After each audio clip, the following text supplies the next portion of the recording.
Hello, everyone. Real quick before we get into today's episode, it's a good one. You're going to want to listen. I just want to say that I am planning a charity event next week. I'm not sure when that will be. I'm hoping maybe Monday. If not, it will probably be Wednesday of next week. So please stick around for that. I'm going to be donating to the organization Trans Lifeline, and I will have a link set up for that and everything. I'll actually put the link for that below. So if you want to donate now, you can. I will be donating, and I will talk about all of that more next week when that comes. But I just wanted to spread some more positivity. So there's that. Just get ready for it because it's gonna be so good you can't even imagine. Okay. All right. Thank you. Also, I just want to mention real quick that the person that I have on today, Jaime, they are the co-host of another podcast called Homestuck, the Internet's Ulysses. And if you're interested in listening to that, I will leave a link in the description below as well. And yeah, let's get to it. Hello, everyone, and welcome to the Kinda Queer podcast, hosted by a couple of kinda queer folks. Today, I'm joined by another guest who is a French and linguistics major at the college that I go to. I almost said high school, but I don't go to high school anymore. Welcome, and if you'd like to introduce yourself, please do so now. Hello, my name is Jaime. Most people just call me Jay. Jay actually came before Jaime. I use they, them pronouns. I identify primarily as genderqueer, non-binary, more of like an umbrella term. But if you ask me, if a demographics poll asked me what my gender was, I would say genderqueer. And generally also socially I identify as a lesbian. I'll say it that way. All right, very, very wonderful. I'll throw this in now because I always forget because I just assume my name is Ryan if you don't know me for some reason, and I go by he him pronouns, and I'm also pansexual. Jaime, how did you know that you were non-binary or genderqueer? Yeah, when I was in ninth grade, I had like really not super long hair. Like it was just barely past my shoulders. But I had been growing out for a while, so it felt long to me. Because I had short hair like my whole childhood. And I remember one day I was like, what if today I just didn't have long hair? So I like squished my hair up in a beanie, wore like skinny jeans, which is very out of character for me, and wore just like a t-shirt and a sports bra. And like 3 people at school were like, are you trying to look like a boy? And I was like, am I? I don't know. Because like, I didn't know. Yeah. Like, I just kind of got up and I was like, I've seen people doing this on Tumblr. I wonder if that would be fun. And then several people, including my brother, when he saw me in the pickup line, were like, oh, I thought you were a boy. Or like, I didn't recognize you because I thought you were a boy. Uh-huh. And I was just kind of like, oh, how terrible. And that only really happened once, and I didn't really do it again because people obviously noticed. And while I liked the attention, I was also kind of like, okay, this isn't something I can just like jump into and like literally transition in like one day. Yeah. And as far as I was concerned, I was still very much a cis bisexual girl, so I was just kind of like, it's fine. I moved the next year, and I went to a different school I went to a private school just for 10th grade, and I had a friend there, my best friend, who I met like in the second day of school, was a trans dude. He did not tell me this when we first met. I saw him and I was like, that man is trans, because transdar. And he was like, yeah, my name is dead name and I use she her pronouns. And I was like, yeah, sure you do. And we became closer friends, and then like a week later he was like, yeah, actually I prefer going by actually a different name than he goes by now. And I prefer he him pronouns. And I was like, oh, do you? I'm shocked. Yeah. And we became really, really good friends. And then through there, like just him talking about it and him talking about like how he knew that he's one of those trans guys that was like, from my earliest memories, I have known I was not a girl, which is obviously not something I related to at all. But I guess like just like talking to him, I was like, it wasn't even as much like, oh, I know that I am non-binary. It was more just like, introduction to the idea of like gender as a playground, Yeah. like gender as something that doesn't have to be handed to you. And I was like, yeah, what if I don't want to be a girl all the time? Mm-hmm. And I kind of fluctuated between labels and stuff for a while. Oh, same. Yeah, but then eventually I was like, I want a label for myself that Mm-hmm. communicates that my only gender identity is to confuse cis people. I just don't want to have to follow any rules. And there's actually a term, you can censor this if you want, but there's a term that's like gender fuck. That's Oh. just basically like, my gender is fuck you. And I was always like, that's a little harsh. Like, I don't want to go there. I can't like say that to my grandmother.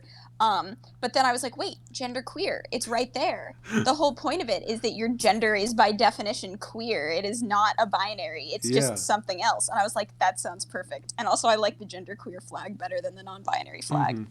Yeah, that's So great. yeah. I mean, first of all, that I think that is the ultimate goal of all queer people, which is to confuse cis people in some way. And I also I find it funny that you mentioned Tumblr earlier as like one of those things where it's like kind of like I don't know, like a message to you, like, hey, you're kind of queer. You should realize that because Tumblr.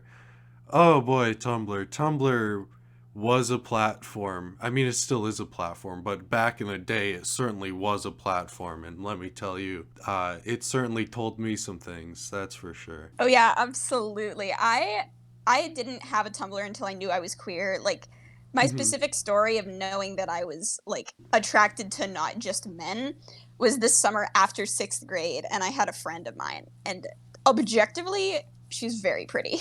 And I just spent the whole summer being like, and I was 11, mind you, and I was raised, my parents are a lot better at it now, but they just, as a kid, the whole like Protestant, like I was raised Oh, like like capital P Protestant, uh-huh. like never conservative. We always went to very liberal, like very liberal churches, very open minded, like Hmm. that kind of thing. So my church community was something that was always very accepting, but there were things just like you shouldn't have sex before marriage, which my mom still hasn't unlearned, or like you like having a sexuality is like something that adults do. So Hmm. me, like my mom was always very supportive of me as a kid being like, oh, I have a crush on this guy. She was just kind of like, yeah, that's a normal thing kids do, so it was fine. But then this, like I was 11 and I was like, I want to touch my friend's boobs. I want to make out with her, because you're like coming around to actually having your like quote unquote like sexual awakening. And I Yeah. was like, I'm still a child. If I were a teenager, maybe this would be normal, but like I'm still a kid. And then also freaking out because I was like, but she's a girl and that's gross and sinful. Because notable context, 6th grade I was my first year living in Massachusetts. Uh-huh. Before that, I had moved to Massachusetts from Texas. Oh, wow. So I the like elementary school culture in Texas was like, we had a teacher, our music teacher was gay, and that Hmm. was like the gossip of the playground. Everyone Oh, was like, I'm oh my god, sure. did you know that he's gay? Oh my god, that's so gross. And I was just kind of like, wow, yeah, I guess that's gross. I honestly don't really know what that means. Uh-huh. um so then when I came to Massachusetts and everyone was like, gay, I guess you can just do that. And then I was like, no, but I can't do that. Other people maybe, but like I can't. And then over that summer I was like, wait, if other people can do it, then like I probably can too. It's fine. Yeah. And then at the end of the summer I came out to my mom. I don't think I actually ever technically came out to my dad as bisexual. I think he just kind of figured it out. He's like, oh. Yeah, I just emailed my mom and I was like, hi, I'm bisexual. And she was like, yeah, I know. I love you no matter what. Wait, you emailed her? Yeah. I love that. I emailed her both times I came out because I still struggle so hard to have like real conversations face to face. Oh, yeah. 100%. So I always just like, if the conversation needs to happen and I can't do it face to face, I'm just going to do it in text format, even if it's like less meaningful or whatever. It just needs Yeah. to happen. Hey, you gotta do what you gotta do, and that is perfectly fine. I also have another question for you. I generally know what it is, but if there are listeners who don't, or maybe who are questioning, could you kind of explain what genderqueer means, or at least what it means to you? Yeah, so a lot of people I think would just use genderqueer sort of as a synonym for non-binary, just some kind of like, a lot of like organizations will use genderqueer as the like umbrella term Mm-hmm.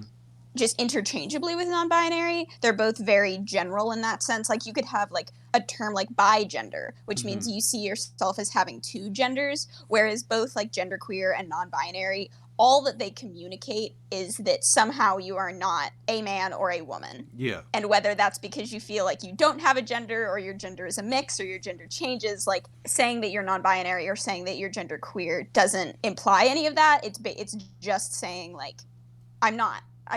It's an open question basically. Mm-hmm. It's still something you could be certain of, but it's not like defined that as much, which is why people use them as umbrella terms. And then, like I said earlier, I use genderqueer because it communicates that my gender not only is my sexuality that of a queer person, but my gender is that of a queer person. Mm-hmm. Yeah, cool. So when we were talking earlier, because I always, for those listening, I always talk to the people before we actually record. I don't just like throw them into a voice call and be like, "All right, now we're talking."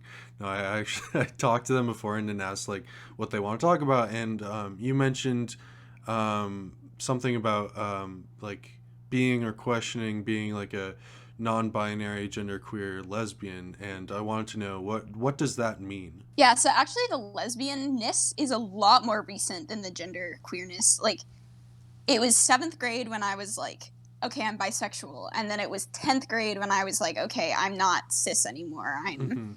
non-binary. And then I chose the label genderqueer like later, but I consider that all like functionally the same identity.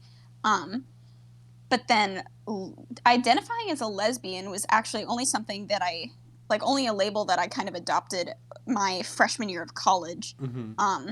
I had identified like very firmly as bisexual. Like my best friend at my private school I talked about, we ended up basically dating, and he was a dude, obviously. I Mm-hmm. had one other boyfriend while I was in high school.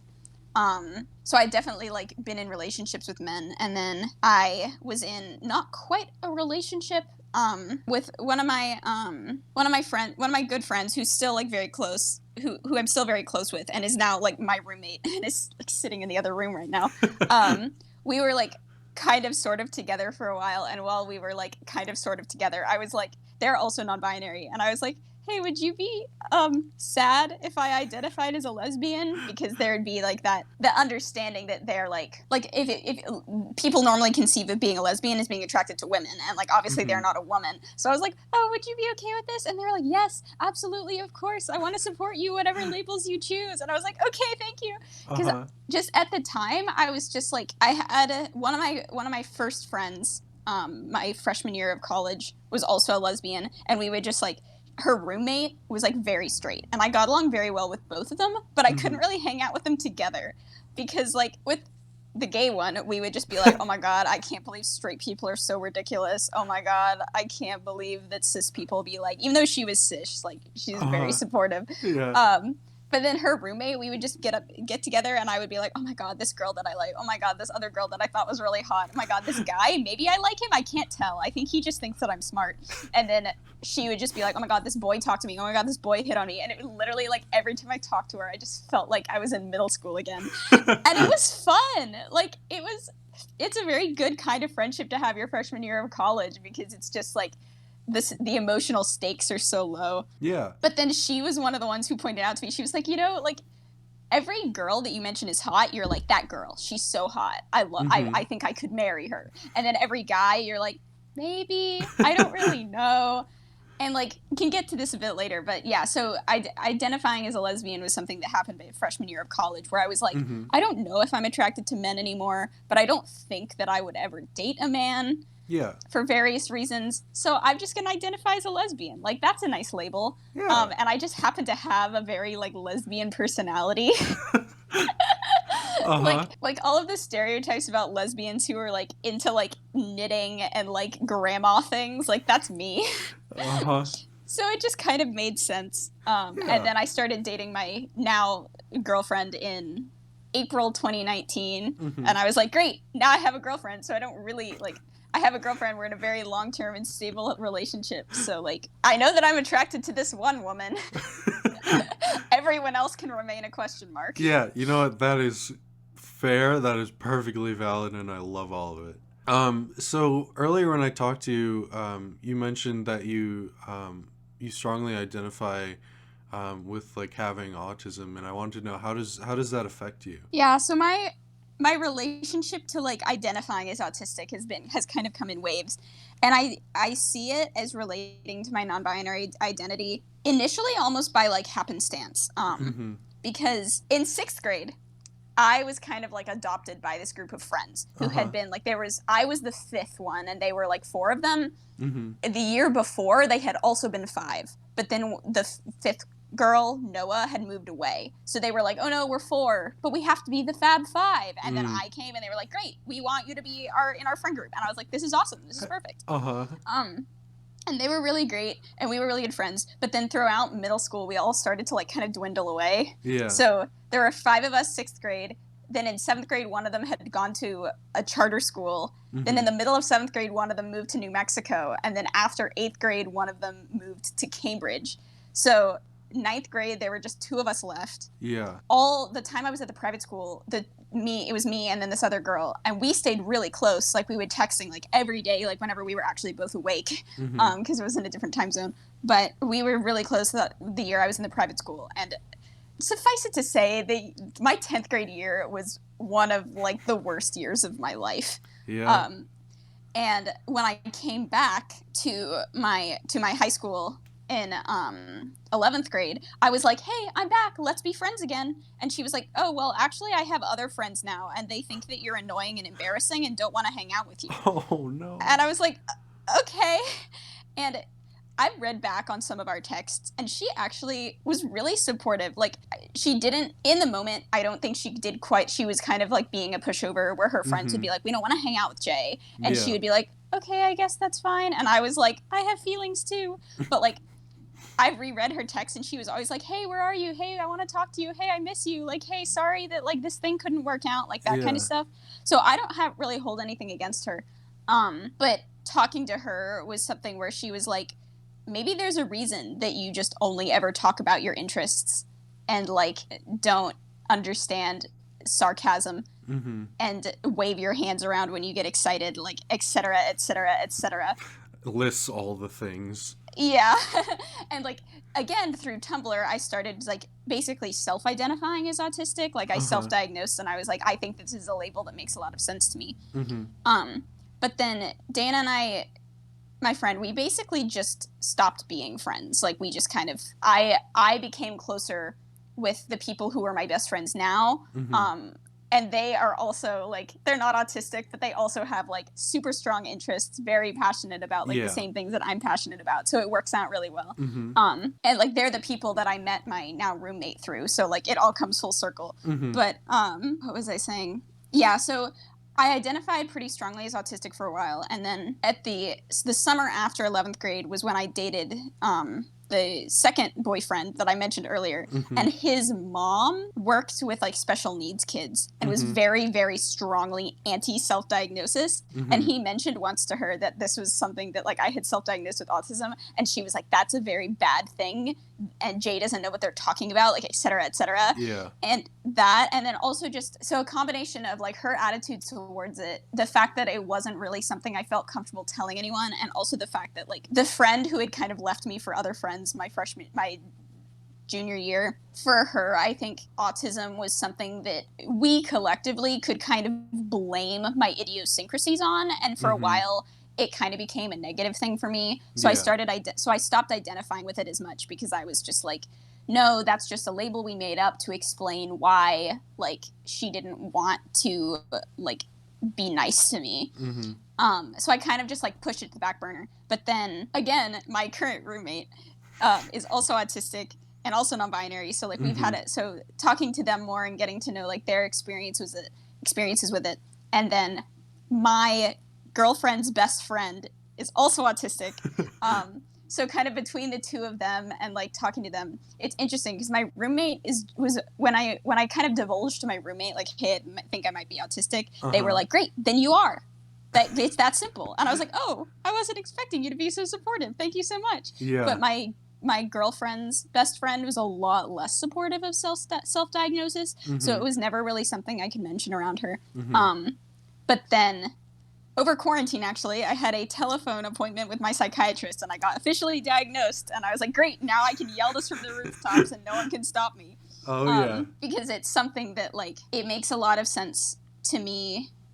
I mean, it makes a lot of sense to me when you just like look at my like diagnostic criteria, which I won't get into, but it makes a Mm-hmm. lot of sense with regards to like my gender identity, because like I have always been an incredibly feminine person, Mm-hmm. and part of the reason I questioned whether I was actually non-binary for so long is because like when I was a kid, I was into Barbies, I was into Disney princesses, like all of Mm-hmm. that stuff, and my mom kind of used that against me in a way to be like, you can't be not a girl. Look how much of a Yeah. girl you were when you were 8. Yeah. And I think I definitely genuinely enjoyed that stuff. Mm-hmm. But at the same time, I think a lot of it was me kind of just like imitating how I was supposed to interact with people. Yeah. Yeah. And like even like nowadays, I'm really, really into like historical fashion, and Mm-hmm. it's very easy to be interested in like Disney movies when you're interested in big dresses, Yeah. right? So I think to some extent some of my like interests as a kid were me being like, okay, how can I fit in, and how can I like, Mm-hmm. I very consciously learned how to socialize by deliberately copying what my peers did. Yeah. And to that extent, like I to that end, identifying like binarily as a woman is something Mm-hmm. that hasn't really made sense to me. Yeah. And then I think part of the reason for that is because my autism gives me a different understanding Mm-hmm. of how I express my own quote unquote femininity, and how I express it. Like, it to me, it doesn't feel like femininity. It just feels like who I am. Yeah. I will happily identify as like a femme. People can ascribe femininity to me if they want, Mm-hmm. but that's not something that I would ascribe to myself. And I think autism is at least a good part of the reason for that. Yeah. I also think it's important to know that, like, you know, people change and things change. You don't have to always be one thing. If something in your life makes you realize something and then you're like, wait, no, I actually am this thing, that's perfectly fine. And I don't think people should say, well, you were this at one point. Mean, like, I don't think that should mean that you are always stuck to being that, because you can certainly change, and your brain certainly changes, and a lot of this comes from inside your own brain.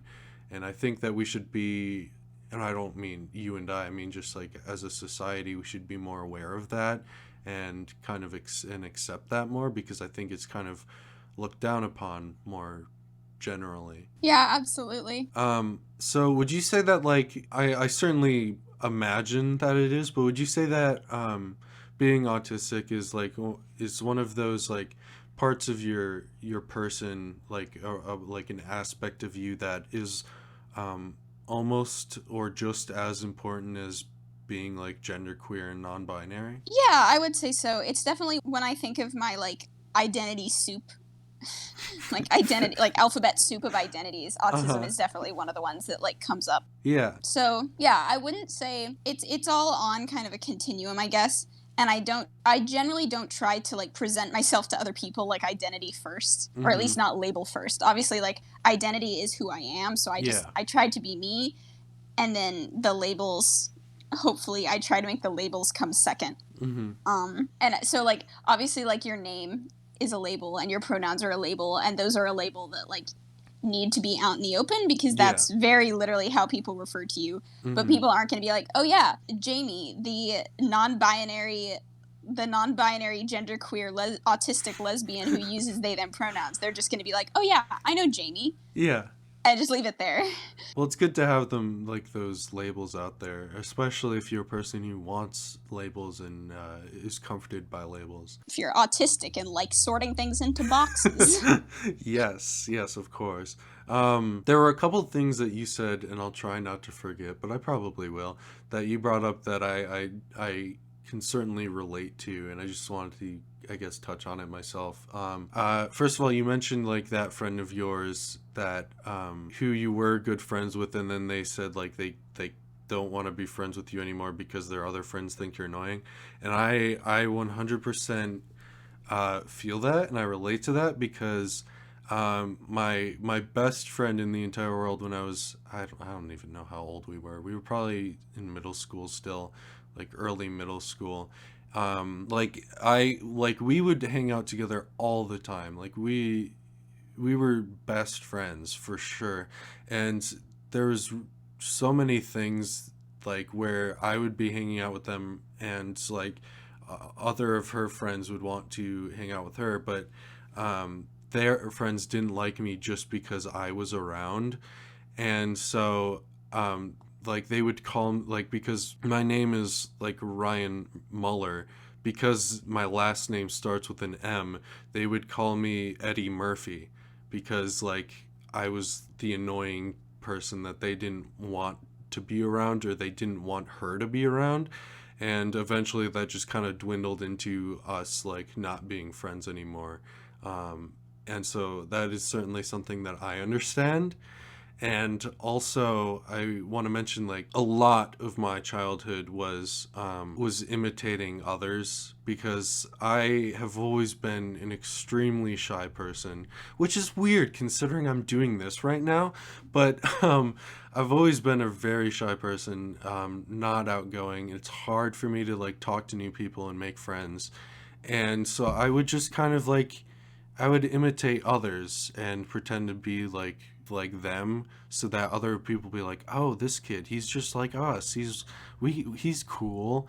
And then I found also just like being in like my own good friend group, which I'm still a part of, like for a really long time, I just kind of I took on a role that was half assigned to me, half by them, half assigned to me by myself. I kind of just took on this role because, like, I was like, well, I have to be that person in the friend group, otherwise it won't work.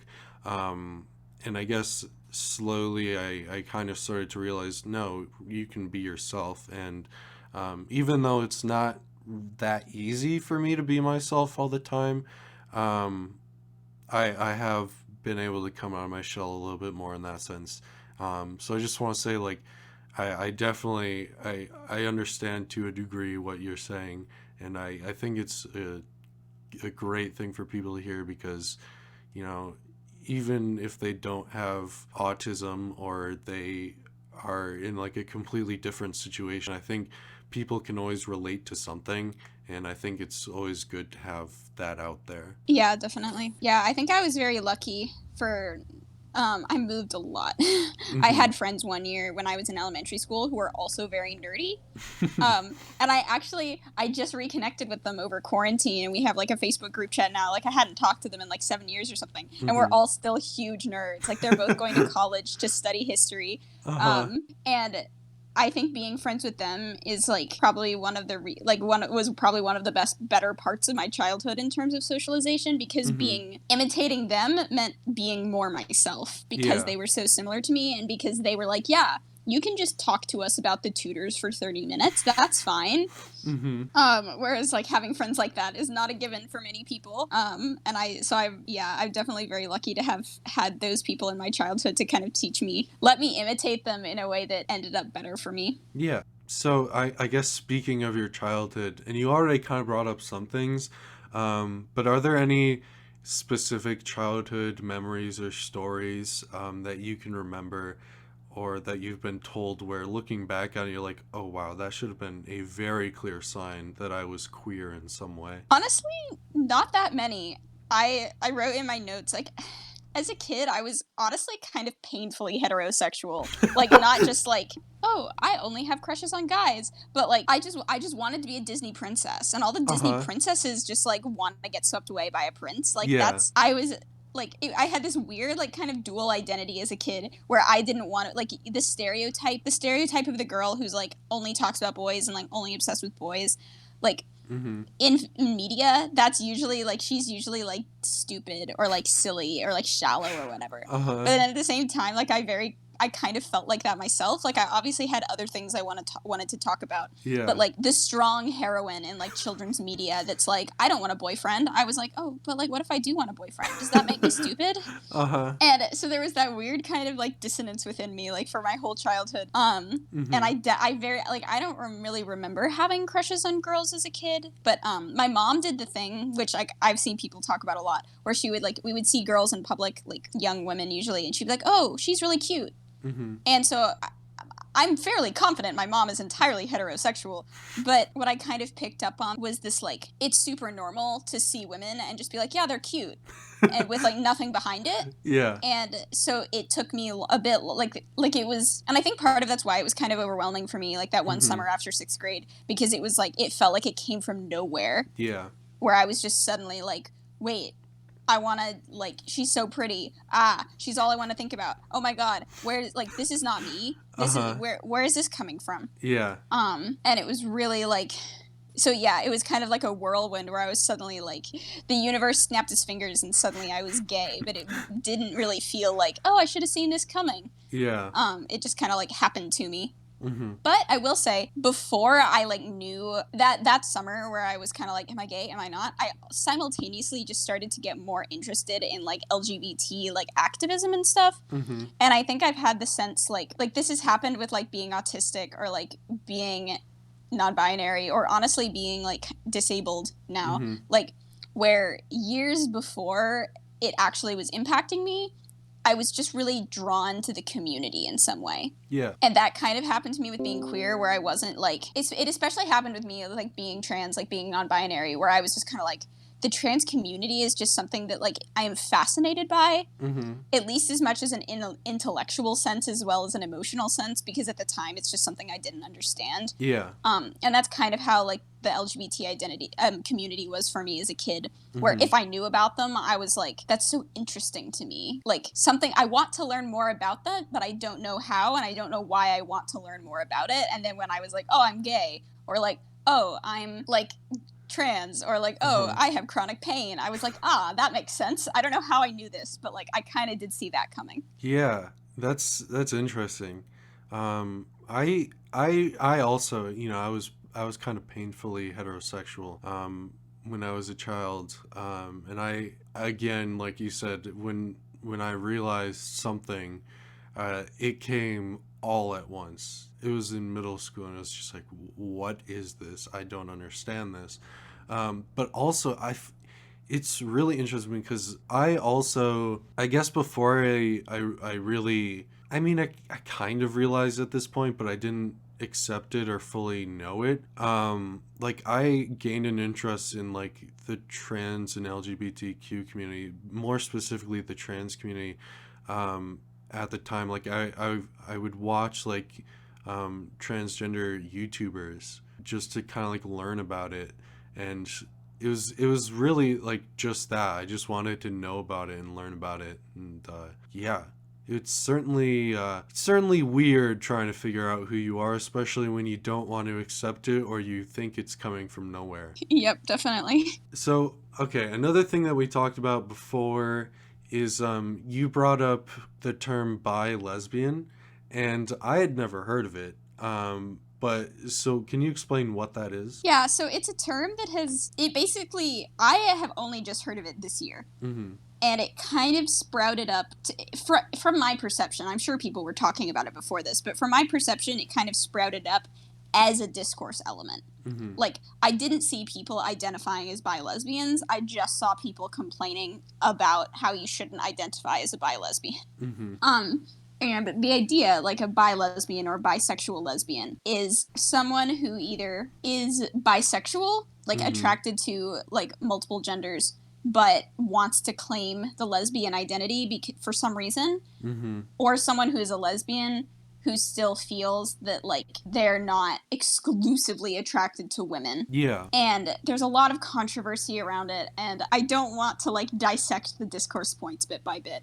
Mm-hmm. But I guess like a TLDR, like a summary of the controversy, is that people find it problematic, of course, because as people are wont to do. Yeah. But specifically because they're like, it's lesbophobic to imply that lesbians are attracted to men, and also that people use the term bi-lesbian to be like trans exclusive.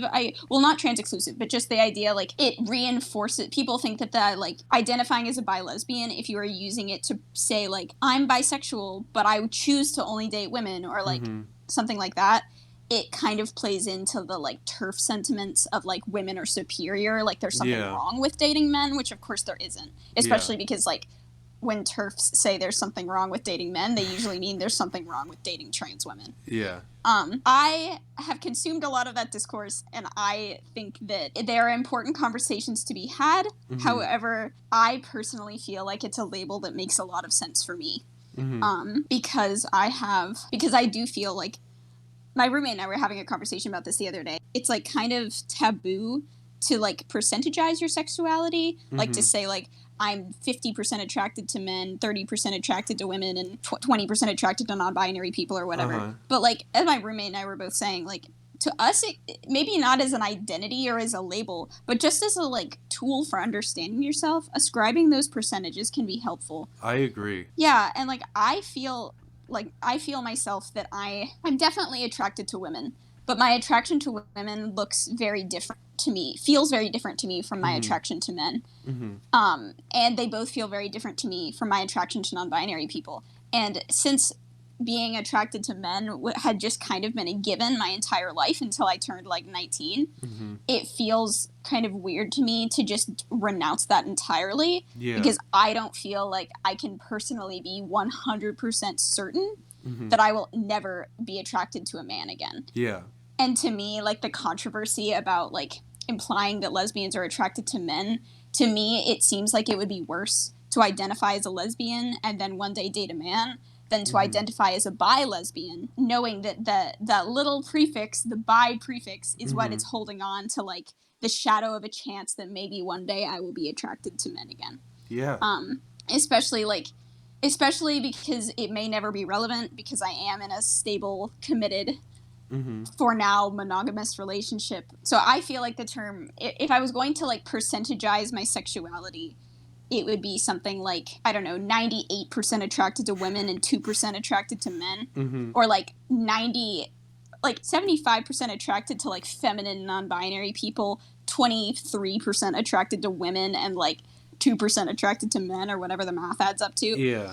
And to me, it just feels like I feel that knowing that my attraction to women and my attraction to femininity is so strong, it feels like kind of exclusionary to me to say that I shouldn't get to claim the lesbian label at all. Yeah. Just because there's that, like, that somehow that like 2% of attraction to men completely outweighs the entire 98 other percentage of my attraction, and means that I have to identify as bisexual instead of a lesbian, and I can only pick one. Like, that just seems so reductive to me. Yeah. And I just like, I like the label, and I have like friends, like Tumblr people on Tumblr who I am generally friends with, but who really don't like it. But then luckily and then I even have like some of my close friends in person who are kind of like suspicious of it. But I've talked to my girlfriend about it, and my girlfriend is literally trans, so like I certainly get it. I don't think, the way that I view things is I don't think labels, especially ones like that, should really be, I don't know what the right term is, but I'll say discontinued. Just because... Canceled, yeah, sure, that works. I don't think labels should be canceled, because I think there's always going to be someone that will like that label. And I don't think that's wrong for anyone to like a certain label. Unless it's, like actually like against some people, like negatively, and it's causing harm. But I think, all sorts of different people will align themselves with all sorts of different labels because that's what feels comfortable to them. And I don't think we should say anything wrong about that. And I certainly don't think that the bi-lesbian label is a bad one. I guess I vaguely understand like the points that you brought up about it being biphobic, but I don't think that's, or lesbian phobic, I don't think that's necessarily true, like you said, because the way that I have always to some degree, like given percentages to like the different groups that I find attractive. And I think it's basically just like looking at that. It's like, if you're a bi-lesbian, then that means that you mostly like women, but you may also like guys, and that's okay. But if you feel more strongly attached to the lesbian label, but you don't want to give up that other part of you, then I think that's fine. Also, I like to bring up like a kind of a point that's similar is like a lot of people, I don't know if it's still this way, but a lot of people did say that the label pansexual was it was like harmful to the bisexual label, and it was harmful to the trans community. And I don't feel that way at all, because I think, generally speaking, I think they are both very similar, and I don't think aligning with one label or the other is denouncing the other. Just like I don't think Black Lives Matter is saying that only Black Lives Matter, as some people will suggest, which it doesn't. I think really it's just, some people feel this way and they feel better with this label. Other people feel this way and they feel better with that label. And like the pansexual to me means that I just like people of all genders. It doesn't matter. And I look at bisexual, and to me, that means you like multiple genders. And that could also mean all genders, but I feel more comfortable and safe in the pansexual label. And I think that it should be the same way with the bi lesbian label. Exactly. I totally agree. And I feel like some part of me is also just like, I want to be a good gay grandma. Like, I want to be, as far as I can tell, the queer youths are going to be inventing new terms for their sexuality, and they're always going to seem a little weird. Yeah, and that's okay. To the people who came before. And I am 20 years old. I am not ready to start, like, denouncing new labels as, like, problematic or, like, newfangled or whatever people are saying. Like, to me, the beauty of the queer community is one where you get to define yourself for yourself. Exactly. And I'm not ready. I'm not at the point where I'm like, the kids are all right. The kids are not out of hand. And sometimes they kind of have things figured out better than we do, maybe. Yeah. So yeah, I really feel like it just feels very like a label that you choose. It's going to come down to intent, and it's going to come when things come down to intent, that scares people because it comes down to trust. And like, yeah, there may be bi lesbians out there like me who are just like, I feel like I'm sort of attracted to men, but not really, but I like the lesbian label, so I want both. But I'm sure there are people identifying as bi lesbians who are doing it because they're transphobic or whatever. Yeah. And it scares people that you have to trust that about a person. Yeah. But like, even the label lesbian, there are plenty of straight up TERFs who identify as a lesbian. There's no label that someone can use for themselves that signals I am a safe person. And trying to police whether like this label is or isn't problematic is just a way of being like, please label for me whether or not you're a good person or not. Yeah. And that's not something you can put a label on, especially in the queer community where for most of history, even the label like the label homosexual was invented as a diagnosis. Yeah. Like that wouldn't have been a safe label. Yeah, I definitely agree with you. I think the queer community is really, it should be a place where people can freely question their identities and their sexualities and come up with their own labels that they feel safe with. I don't think it should be like, okay, well, you have to stick to this label. We're going to push you into this little section of the queer community and you have to stay there.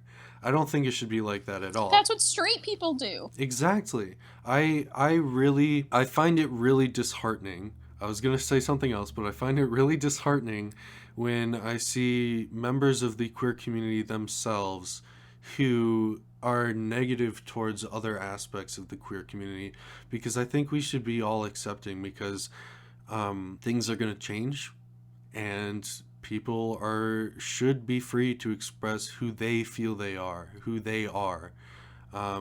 If they identify one way or another, let them identify that way. And I get that, as you said before, a lot of it lies in trust.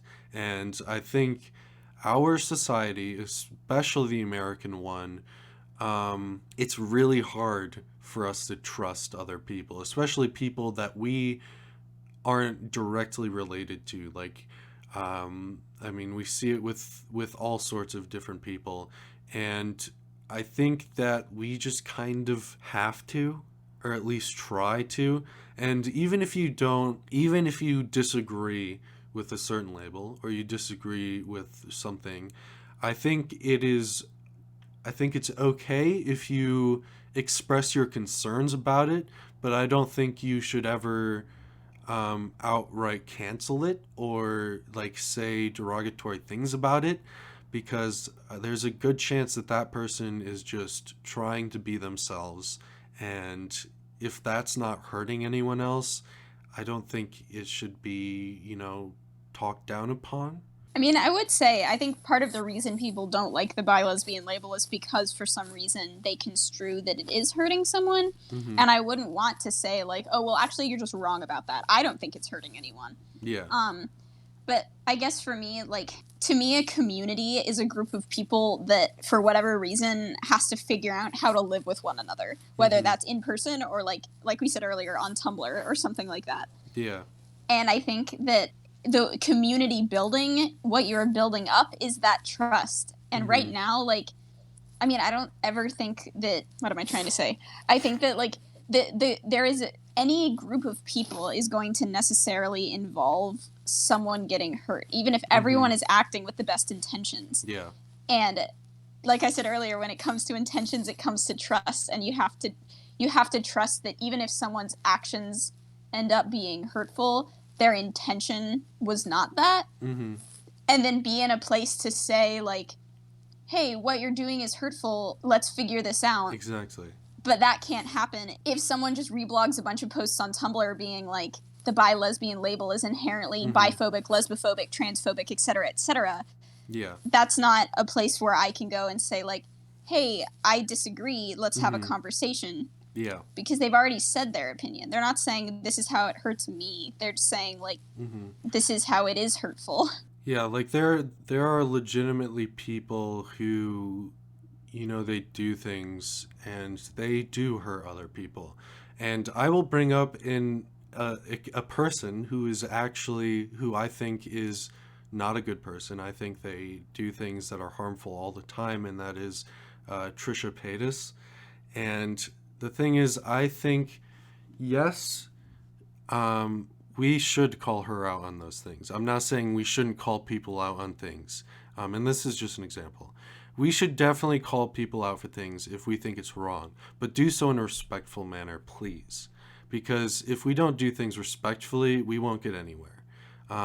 Even if they are intentionally being rude, if they're intentionally being a bad person, I think we should still at least try to treat them with respect, because as soon as you start not treating people with respect, it gets very messy in my opinion anyway. Yeah, I mean, I totally agree. I think that treating people with respect is how you build that trust. Mm-hmm. And too, like, back to the conversation about like labels, I think that like even like people identifying as a like a bi lesbian or even like a non-binary lesbian, there are some people who are going to consider that those labels hurtful to them. Mm-hmm. And there are very vocal people who consider the label queer to be hurtful to them. Yeah. But we use it. Mm-hmm. We use it anyway because we use it because it feels right to us. Yeah. And there's always going to be so much pain in the world going on without intra-community fighting about which words people can use to Mm-hmm. call themselves, especially when it's themselves.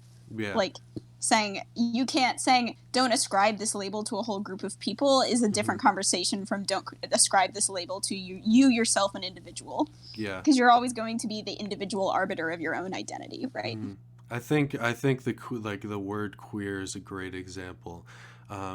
Obviously, like the name of this podcast is the Kind of Queer Podcast, and the reason why I eventually came up with that is because for a while I just identified as queer because I didn't know exactly 100% what I wanted to identify as or label myself as, because I wasn't certain and I wasn't sure. And so while queer was a term used to demean others, I think for me personally, it helped me get through things. It helped me figure out things about myself. And I think it's a great umbrella term for everyone within the LGBTQ plus community. Hence why I called this podcast the Kinda Queer Podcast, because that could mean literally anyone. I think it's a great name, if only for the alliteration. Thank you. Thank you. That was also a part that went into naming it that. I won't try and be all, all philosophical and stuff on it, but yeah, that went into it. Also, this kind of talk reminds me of like the new labels, like the neo pronouns, which I think are, or at least to like my own recognition of them, is relatively recent. I've only seen them popping up recently. Yeah, I don't think there's anything wrong with neo pronouns either. I think there are, I'll say, conservatives who will disagree with that, but I do not think there's anything wrong with that. Well, it's actually kind of funny. So I don't know how recent you mean by recent, but neopronouns I've been aware of since like, I don't know, like 2013 when I was first like, since before I identified as non-binary. Yeah, I just recently like found out about them and heard them like this year. Yeah, I don't know how far they trace back exactly. Neopronouns are basically like my favorite gotcha for annoying cis people because the amount of like well-meaning middle-aged women who I'm like, I use they them pronouns, and they're like, but the grammar, and I'm like, okay. Now I have a linguistics major to actually prove to them why they're wrong. Yeah, exactly. But at the time, it's the kind of thing people would. I've had so many of them say like, oh, I just wish there was a different word. I wish there was another pronoun. Yeah. And I just want to be like, there are thousands of them. Would you like me to provide some neopronouns for you to use? I guarantee they will be more difficult. I, as a non-binary person with many non-binary friends, struggle to use neopronouns because they are not found in our everyday speech. You know what is? They, them pronouns. Yeah. I promise you they're not that hard. Yeah. So yeah, neopronouns have been around for, I mean, I assume they've been around even longer than I've been aware of them. They had to come from somewhere. Yeah, so I definitely think neopronouns are excellent. Yes. People who use neopronouns are, I mean, I don't want to be like, wow, they're just so brave, but like, there are neopronouns that I would not mind using. But I do not. It already takes, like, being non-binary, especially like a cis-passing non-binary person like me, means that I'm going to get misgendered without fail every single time I interact with a stranger. And at least with they them pronouns, there's some growing awareness. Like if I go to a like gay event, people might get them right on the first chance. Yeah. But neopronouns is never going to be that easy. Yeah. But no, I totally agree. I think neopronouns. I think if we had just picked a neopronoun like 20 years ago, then maybe it would have caught on. But obviously, I think so. Yeah. Isn't going to happen, and it doesn't really need to. There's nothing wrong with they them pronouns. Yeah. Something that I usually ask everyone on the podcast is, and I haven't, and I'm surprised I didn't do it earlier. But did you have any struggles coming out to others or positive experiences around that? Yeah, coming out as bisexual was pretty easy for me. Coming out as genderqueer, I came out to my aunt first, my mom's younger sister, and then I came out to my English teacher. This is at my private school, and then I came out to my mom. Actually, it might have been English teacher, then aunt, then mom, but whatever. Incidentally, my aunt has ended up. I came out to her because she's just like, she lived in LA for a while. She's not that much younger than my mom, but she's like the cool aunt TM. And when I sent her the email, she was like, wow, I'm so supportive. Great. Thank you so much. But then since then, she has not, actually, no, that's not true. In recent years, like since I've been in college, she started learning Spanish, and she makes a great effort to try to make like make up like gender neutral words for me in Spanish, which I very much appreciate. Which is great. But the first few years after I came out, she just seemed like, she was like, I support you so much, girly.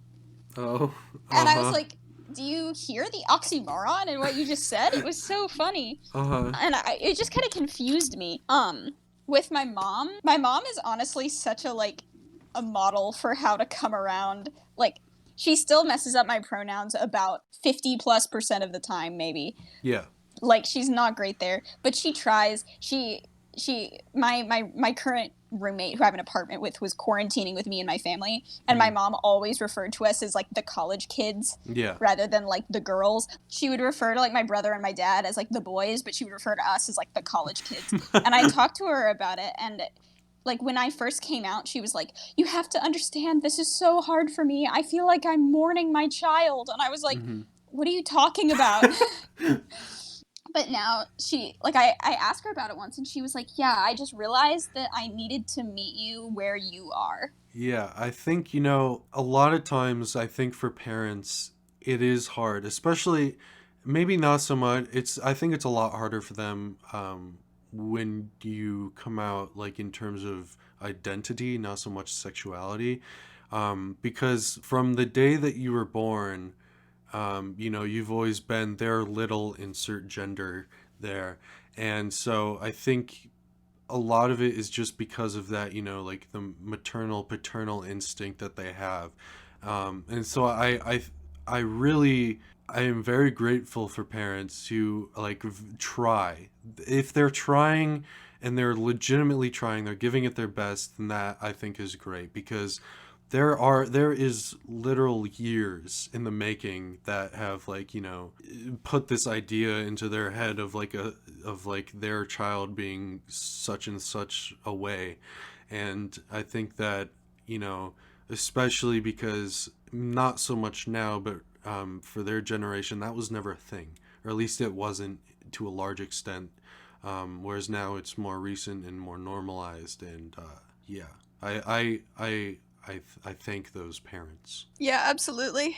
I would say, yeah, so my general coming out experience has been pretty positive. Like, my friends are like all gay. Hmm. So it's not even like if I were straight, I would have to come out to them. But Yeah. I'm not, so I don't have to. And the weirdest thing, like, I've been very lucky in terms of just like not really identifying, like when I was in Texas, if I had identified as queer, then it might have been hard for me, but because I Hmm. didn't, it just didn't really register. Yeah. And then the whole time I've identified as queer, I've been in Massachusetts. Hmm. Well, no, my private school was in Malaysia, Oh, okay. where it is illegal to be trans, but Oh. only if you're a Malaysian citizen. Oh, And I interesting. believe only if you are a Muslim Malaysian citizen at that. I'm not clear on that. So it was a Hmm. little scary. Like Chris, my best friend there, was definitely something he was scared of, Hmm. because he presented like he looked trans. Yeah. I didn't, so it was something that I had to worry about less. So I did worry about it a bit for his sake, but then also Hmm. we were both like rich, white, quote unquote expats, like immigrants, Yeah. so Yeah. we weren't subject to those laws anyway. Hmm. And the school we were at was very open. Like, we Hmm. actually, the two of us were on the founders of our school's LGBT club, which is Oh, still running. nice. Great. That's good news. But yeah, right now I am not really out to my girlfriend's parents. Hmm. Because my girlfriend is out to her parents every time she says, "Hi, I'm actually a woman." They're like, Hmm. "That's nice." No, you're not. Yeah. And so it's not a situation where they know that I am nebulously queer because Hmm. they know that I consider her my girlfriend. But Uh-huh. it is, they call me, they call me Jay, which is Uh-huh. fine. That's what everyone calls me. They do not use my pronouns, and I don't even bother trying. Yeah. I don't even know if they know that I am non binary. I'm sure Hmm. well, actually, no. Her mom knows because I told her, but I don't know about her dad. But it's just, that's very much like, more so than really most places, I can just kind of forget about it. Yeah. I mean, like, every time people misgender me, I'm like, me, but like, I'm used to it at this point. Uh-huh. But when I'm and like hanging out like at her house, it's like one of those like very much feels like an incognito mode kind of situation. Yeah. But I've been very lucky. Like, it's incognito mode, but I don't at all feel unsafe. Hmm. So I'm very lucky in that regard, and I've never had I've never had any particularly negative experiences towards coming out, other than my mom, when I came out to her, was like, took a billion years to get over it. I Yeah. just came out to my dad like in the last year, Uh-huh. and I expected it to. I wasn't sure. I was like, this could either go very well or very badly, Uh-huh. and it went very well. Well, that's So good. I think part of that is because like he already knew that I was non-binary. He was just kind of waiting for me to tell him. And Uh-huh. before I had told him, he would like hear people using my pronouns and like roll his eyes, which Yeah. made me not want to come out to him. Mm-hmm. But once I actually like told him, he was like, "Thanks for telling me. I really appreciated this. Let's have a conversation where you convince me that they them pronouns are not ungrammatical." Uh-huh. So that worked out very well. He Well, that's still doesn't good. really use my pronouns. He's just kind of spacey, but for the Mm-hmm. most part, it's my family is very supportive. Well, that's good. I'm glad to hear it. This has gone on for a while, but there's still things I wanted to ask. Why did you want to study French and linguistics? Yes, my favorite subject ever. Um, so I came to college. Actually, no, I took my AP French test my senior year, and I was like, great, never gonna take French again. Excellent. I came to college and I was at orientation, and I was like, hi, I would like to take Hindi. Mm-hmm. And they were like, well, this school does not have Hindi. Try again. Um, and I was like, okay, well, I want to be in some language class. I don't know what I'll take, so I'll just take a French class. Mm-hmm. I go to the French class for one day, and I'm like, I don't need to be in this class. It's super easy. There's a different class at the same time called Themes in French Literature and Intellectual History: Women, Seduction, and Power, Oh my god. which is the sexiest class title ever. Yes. And so I was like, okay, I'm signing up for that. I go to the class. The professor is like, normally you have to take advanced grammar before you take this class. Uh-huh. But you're not a French major, so it's fine. And I was like, yep, not only am I not a French major, I'm actually never planning to take another French class. Uh-huh. And she was like, cool, sounds great. Just take this class. It's fine. So I took that class, and it was like the best class I've ever taken. Uh-huh. So I was like, okay, I want to take more classes with this professor. So I took another class with this professor. It was not as good, but I still enjoyed it. Mm-hmm. And I was like, okay, I'm going to do a French minor now. And she was like, well, you've already taken 2 like lit classes, so it would be kind of pointless for you to take the first grammar class Uh-huh. because you told me you were never going to take another French class again. And I was like, yeah, sorry about that. So I took the second advanced grammar class, and she was like, if you get a B plus, if you get a minus or above, you don't have to take the first grammar class. Like, she was going to make me take them out of order. You can take a graduate class instead. And that semester that I was in the advanced grammar class, I became a French major. And I was like, I'm so sorry. I still kind of feel bad about it. But then I got a B plus in that grammar class. And I was like, okay, I'll just take the first one. It's not that big a deal. And she was like, actually, I've decided you're not allowed to take the first one. You have to take the graduate class. And I was like, oh, okay. So I basically became a French major by accident. Yeah. And with linguistics, I known I wanted to be a linguistics major since I was like 15.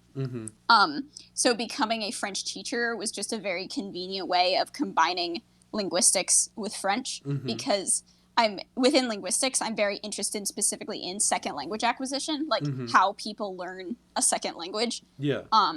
Like as a research field, and that is exactly like fits very nicely. It's not the same, but it fits very nicely with like language pedagogy and how we teach other languages. So it all just kind of fell into place, and I was like, yeah, that sounds like I can be a French major like I want to be. I can be a linguistics major like I've always wanted to be.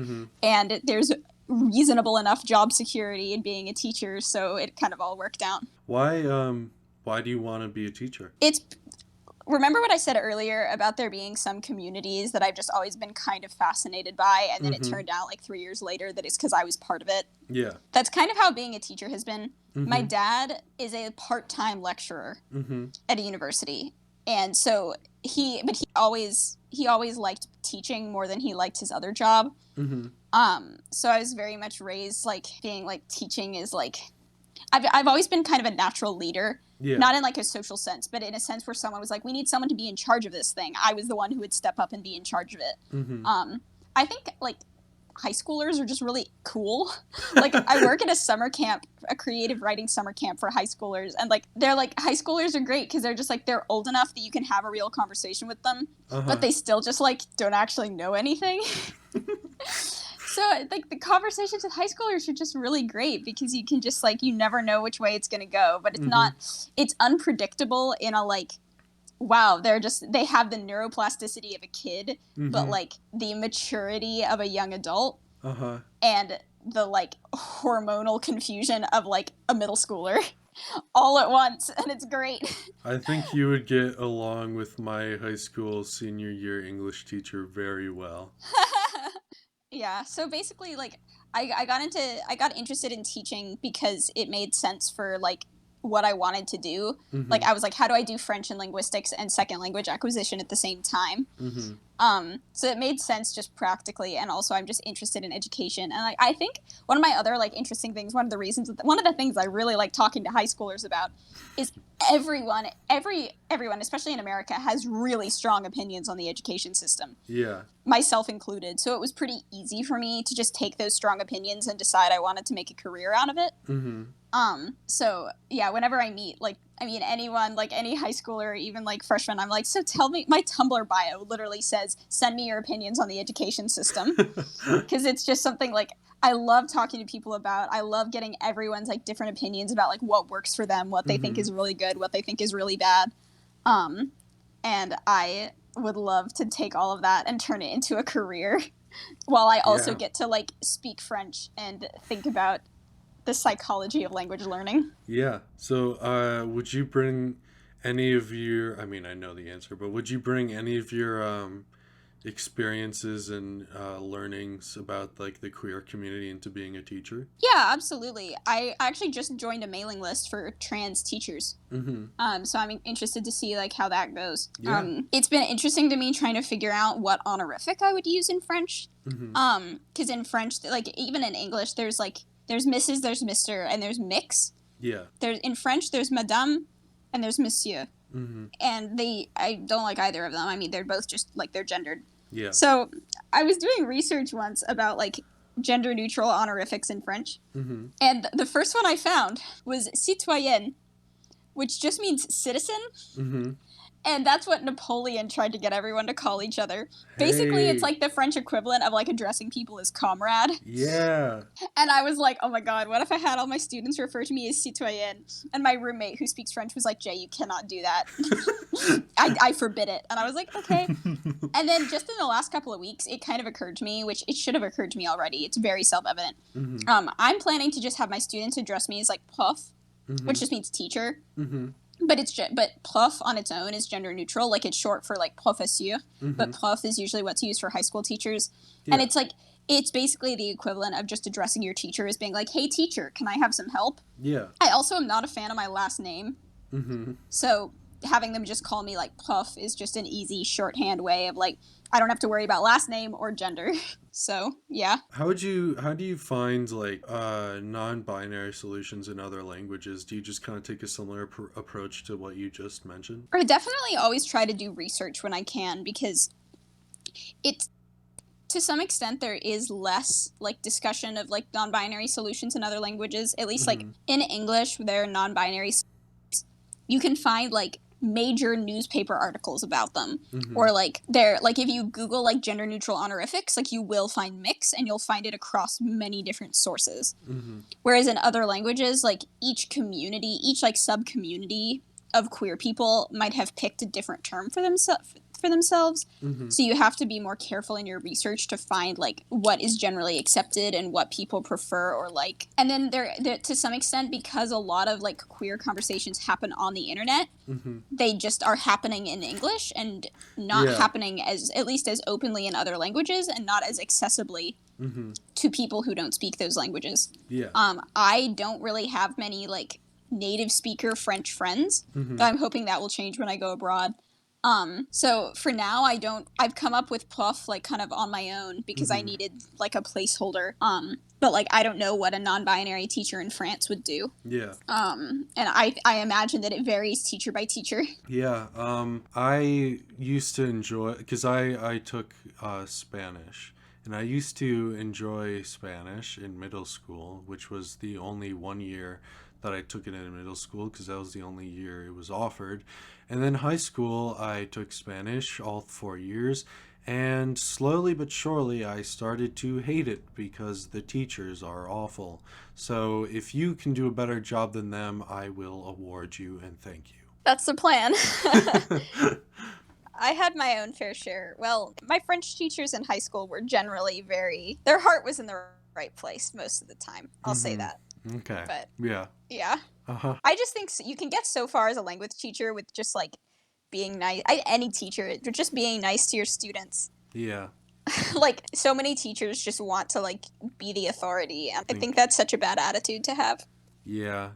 I feel the teachers that I enjoy most and that I get along with the most are the ones that I can joke around with and be friends with more than anything. I think as a teacher, you have to be very careful because there are some students you can make fun of, and they'll like that's how they like express humor and Mm-hmm. like relate, like you probably. And then there are some students where if you make fun of them, like you have to be very careful not to make fun of students with low social standing Yeah. because then you're just basically reinforcing whatever like major or minor like ostrac ostrac Yeah. You got this. exclusion Uh-huh. that they're experiencing. I had an English teacher like that one year who would like make fun. He would pick like one student who usually happened to be like the most popular student in the class and just Mm-hmm. make fun of them mercilessly. Uh-huh. And I mean, it was always kind of funny, and I was always very glad that it was not me. Mm-hmm. Yeah, I think for me it's like I am not of a high social standing. I was not in my high school at least. But the thing is like I would always joke around with like the teachers. So I think that they knew that it was okay to do the same to me. So I think it is a judgment call for sure, but I certainly I let them know that like hey, it's okay. You can do it. I'm okay with it. That's fine. That definitely makes it more fun for everyone involved, I think. Oh yeah, there was one moment where I was just like making something up, some stupid thing, and I wasn't being serious at all, but I was like pretending to be serious, and my English teacher just looked at me dead in the face, like very confused, and then he just burst out laughing like so loud, and I was like, "This is the one. This is my favorite teacher this year." Nice. All right. Well, I guess since we're nearing the end, I would like to ask you the thing that I ask everyone. Are there any questions that you have for me that you would like to ask, or is there anything that you would like to say to the audience? Um, I know it's hard. I'm putting you on the spot. yeah, I mean, I don't think there's anything else I want to say to the audience. I just spent the last like hour and a half talking about myself. Mm-hmm. I mean, I guess this could be like a whole nother like podcast episode. So I guess it's kind of a question for you and also to the audience. Uh huh. What I always say to cis people who are like, how do I be nicer to trans people? What I Mm-hmm. always say is like, question your own gender identity so you know how it feels Mm-hmm. and make your gender identity something that you have chosen for yourself, Yeah. not something that like your anatomy chose for you. Mm-hmm. So I guess like you said you like have been interested in like the trans community before. Yeah. Like to what extent has that led to you saying like thinking about your own gender identity and like making that also like because I noticed I don't want to like call you out. No, call me out. Do it. When we introduced ourselves, I said I'm Jamie, I am genderqueer, I use they them pronouns, Uh and huh. I'm like a lesbian. And you said I'm Ryan, I use he him pronouns, and I'm pansexual. You Yeah. did not say that you're a cis man, which I mean maybe you're not, maybe like No, I that's am. not something you have to divulge, but I thought I noticed and I thought it was interesting you didn't consider your even saying like I'm a man, like you didn't consider that part of that part of your identity to be Mm-hmm. something to put up front. Yeah, well for me, I certainly have there have been moments where I've, questioned my gender, and I think that's because of my interest in like the other communities like the trans community and the non-binary community. And I've asked myself, do I think that I am a man?